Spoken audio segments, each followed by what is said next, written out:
An interview with Spencer Moore, District Manager for Fastenal.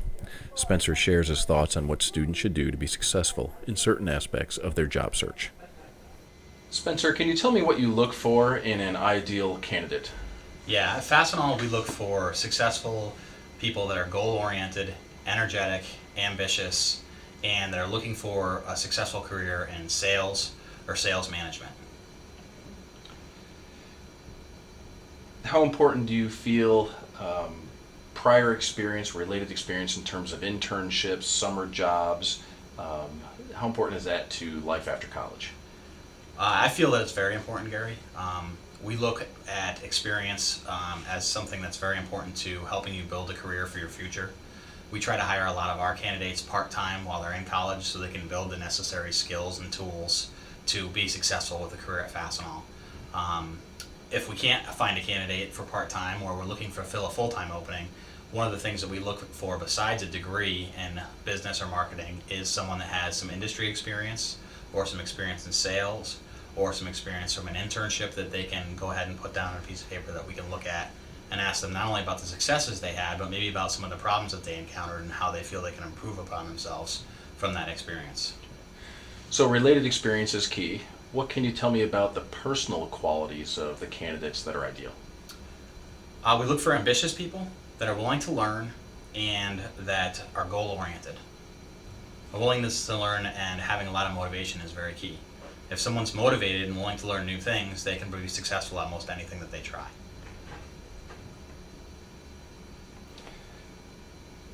What should students do during their junior year to help them be successful as they transition out of college the following year?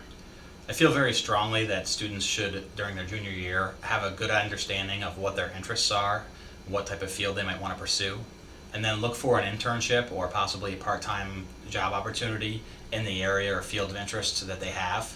And then once they get a hold of that opportunity, pursue it aggressively, take on as many responsibilities as they can while in that position, and also be as hands-on as they can while in that position. That's going to give them a lot more tools, a lot more skills to write down on their resume when they get out into the post-college world and are applying for positions with firms and different companies across the country. You've mentioned tools for success a couple of times. What are a couple of tools that you would see as important for students to have when they graduate? Understanding and using technology is becoming very important. Many students today understand technology very well and can use it. Other students are weaker in that area, and it's something they need to build up on. Even in the most simple of business today, technology is very important. Not just computer uses, but using handheld electronics is becoming more and more prevalent in a lot of business. Other tools is being able to write well. As basic as that sounds, even with the increase of technology, being able to express your thoughts in writing is very important in business. Basic math skills are still important. Many people become very calculator dependent, and there's a lot of times where you want to be able to, at least in my field of work, use your brain to come up with the answers to those math questions rather than have to rely on a calculator. What is your top advice for seniors about to enter the job market? I would recommend that students that are about to enter the job market really look at the positions that they're interested in, learn about the company, learn as much as they can about the position before they go into an interview. While in the interview, make sure you act professionally, make sure you dress professionally, be prepared, ask the interviewer a lot of questions that show that you're knowledgeable about the company and about the position, and also be aggressive about the position. Show that you're interested. Write follow-up letters, call to confirm your appointments. Things like that really bode well for an interview candidate. It shows the interviewer that you're very interested in the position and that you're taking time out of your normal schedule to show your interest. How important is related experience or internships to success after graduation? I think that internships and related experience are very important.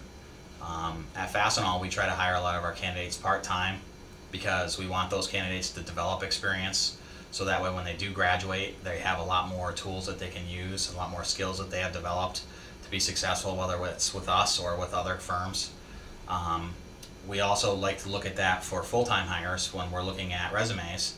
We like to see not only a degree in business or marketing, but we like to see what other kind of experiences that the student may have developed while they're in college, whether it's with an internship or with an extracurricular activity, And we're going to ask the student about those skills that they might have developed during that time period.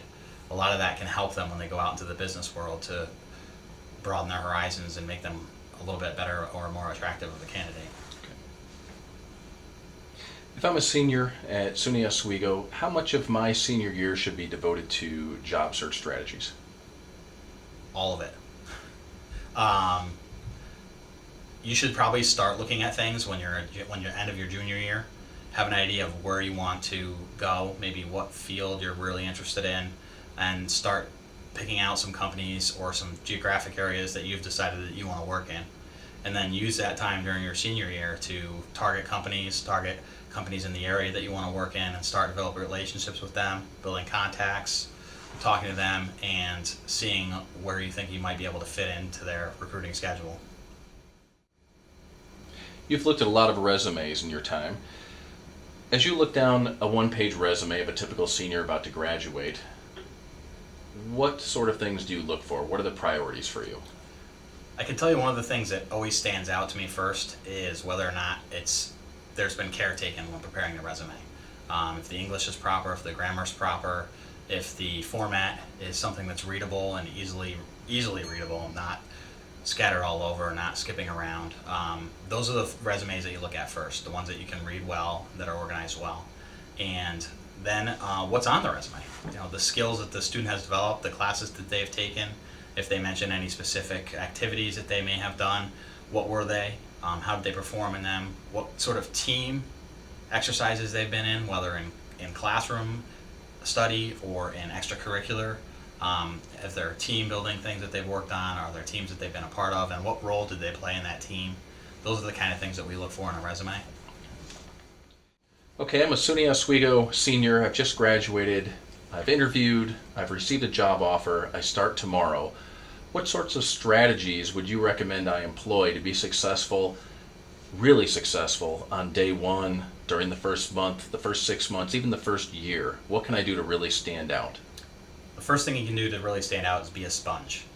Soak up everything, learn as much as you possibly can, ask everyone questions, everyone that you're interacting with, whether it's your boss, your coworkers, your boss's boss, customers that come through the office. Soak up as much knowledge as possible, and almost to the point of where you're annoying asking questions.